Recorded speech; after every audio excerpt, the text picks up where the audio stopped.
4 जून 2015 एक खूबसूरत दिन की शुरुआत हुई थी। सुबह की नरम धूप, चिड़ियों की चहचहाहट और मणिपुर के शांत जंगल, सब कुछ सामान्य लग रहा था।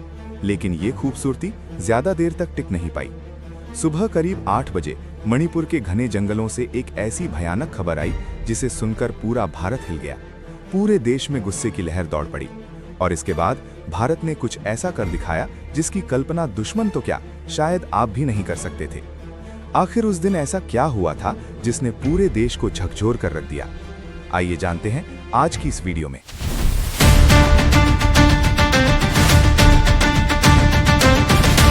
चार जून 2015 वो दिन मणिपुर के चंडेल जिले में सुबह की नरम धूप, चिड़ियों की चहचहाहट और घने जंगलों की शांत हवा से शुरू हुआ था। सब कुछ इतना सामान्य और सुकून भरा लग रहा था कि किसी को ख्याल भी नहीं आया कि कुछ ही घंटों में ये शांति खून से लाल हो जाएगी। सुबह करीब 7 बजे भारतीय सेना के 6 डोगरा रेजिमेंट के 18 बहादुर जवान अपनी रूट ओपनिंग पेट्रोल पूरी करके बेस की ओर लौट रहे थे। तेंग नौपाल से न्यू सेंट्रल रोड पर 4 गाड़ियां चल रही थीं। जवान थके हुए थे, लेकिन चेहरों पर हल्की मुस्कान थी। कोई आपस में मजाक कर रहा था, कोई छुट्टी की प्लानिंग बता रहा था। भाई, घर जाकर माँ के हाथ का खाना खाऊंगा, एक जवान ने कहा। लेकिन मौत जंगल की झाड़ियों में छिपी बैठी थी। अचानक सबसे आगे वाली गाड़ी के नीचे जोरदार धमाका हुआ। एक शक्तिशाली आईईडी फटा, गाड़ी हवा में उछलकर दूर गिर गई और टुकड़े टुकड़े हो गई। धुआं, आग की लपटें और चीखें। तुरंत AK-47 मशीन गनों और रॉकेट लॉन्चर से ताबड़तोड़ फायरिंग शुरू हुई। ग्रेनेड फेंके गए। ये कोई आम हमला नहीं था, ये NSCN के खपलांग फैक्शन, KYKL और UNLWF के मिलिटेंट्स का सुनियोजित अटैक था। जवान घिर गए, संख्या कम थी, घात लगी हुई थी। कुछ ही मिनटों में 18 शहीद, कई घायल। देहें बिखरी पड़ी, गाड़ियां जली हुई, हवा में बारूद की बदबू। भारत माँ ने 18 बेटे खो दिए। खबर पूरे देश में आग की तरह फैल गई। टीवी पर ब्रेकिंग न्यूज, सोशल मीडिया पर गुस्सा और शोक। माएँ चीखीं, पत्नियां विधवा हुईं, बच्चे अनाथ। प्रधानमंत्री नरेंद्र मोदी, रक्षा मंत्री मनोहर पर्रिकर, गृह मंत्री राजनाथ सिंह, सबने शोक जताया। दिल्ली की सड़कों पर लोग गुस्से से मार्च करने लगे। अगले दिन दिल्ली में high level meeting. PM Modi, Parrikar, Rajnath Singh और NSA अजीत डोभाल कमरे में थे। सन्नाटा था। डोभाल का गुस्सा 7वें आसमान पर। सर, बस ऑर्डर दीजिए, मेरे सैनिक देख लेंगे, उन्होंने कहा। पीएम ने पूछा, कितने दिन लगेंगे? डोभाल ने तपाक से जवाब दिया, बस कुछ घंटे सर, वो अभी ज्यादा दूर नहीं गए होंगे। इंटेलिजेंस एक्टिवेट हुआ।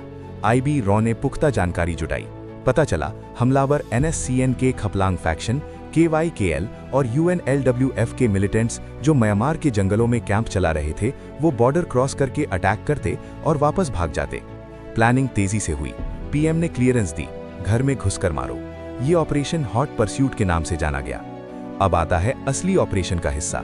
21 para special forces, para SF के करीब 70 एलीट कमांडो, भारत की सबसे खतरनाक टीम को चुना गया। ये वो कमांडो थे जो जंगल वॉरफेयर, नाइट ऑपरेशंस और क्रॉस बॉर्डर मिशंस में माहिर थे। प्लानिंग में शामिल थे 21 पैरा SF के कमांडो, इंडियन एयरफोर्स के MI-17 और ध्रुव हेलीकॉप्टर क्रू, इंटेलिजेंस सपोर्ट और ग्राउंड पर रिकॉनेसेंस टीम्स। असम राइफल्स ने बॉर्डर पर सपोर्ट दिया। कमांडो रात के अंधेरे में 8 जून की रात को बॉर्डर के पास पहुंचे। हेलीकॉप्टर से भारतीय टेरिटरी में ही ड्रॉप हुए, फिर जंगलों में छिपकर पोजीशन ली। पूरी रात वे झाड़ियों में दुबके रहे, साइलेंट, बिना हिले डुले।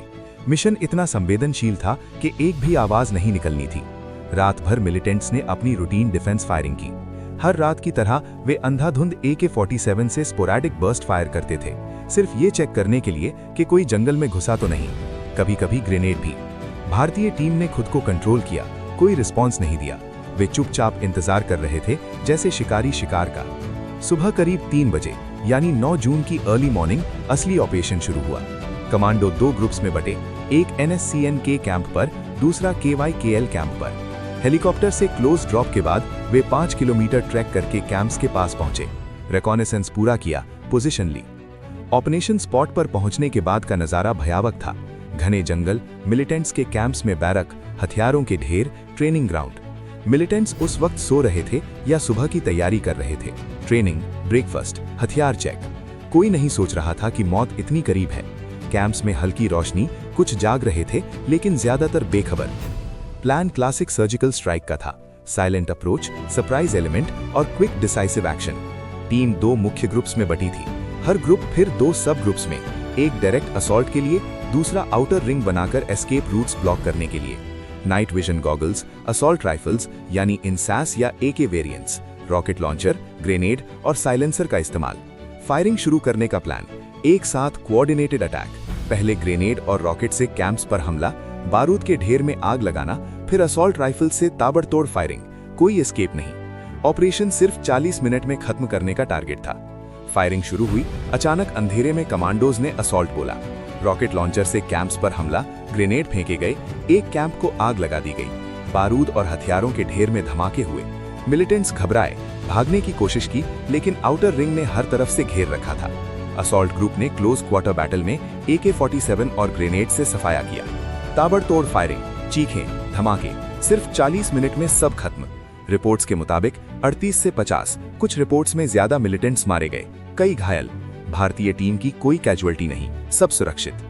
फायरिंग के बाद भारतीय टीम ने कैंप्स को तबाह किया, हथियार जब्त किए या नष्ट किए। फिर रिवर्स ट्रैक, 5 किलोमीटर वापस बॉर्डर की ओर, हेलीकॉप्टर पिकअप से भारतीय टेरिटरी में सुरक्षित वापसी। ऑपरेशन खत्म होने के बाद टीम बेस पर लौटी, जहां मेडिकल चेकअप और डीब्रीफिंग हुई। वापसी के बाद देश का माहौल गर्व और जोश से भर गया। न्यू इंडिया का ऐलान, बॉर्डर पार करके भी मारना, घर में घुसकर मारना, पूरा देश गर्व से भर गया। मीडिया में खबरें छाईं, लोग सेना को सलाम करने लगे। ये सिर्फ बदला नहीं था, बल्कि एक नई नीति की शुरुआत थी। अगर आपको ये वीडियो जानकारीपूर्ण और दिल को छू लेने वाली लगी हो तो वीडियो को लाइक जरूर करें और ऐसे ही सच्ची और दिलचस्प कहानियों के लिए हमारे चैनल को सब्सक्राइब करना न भूलें।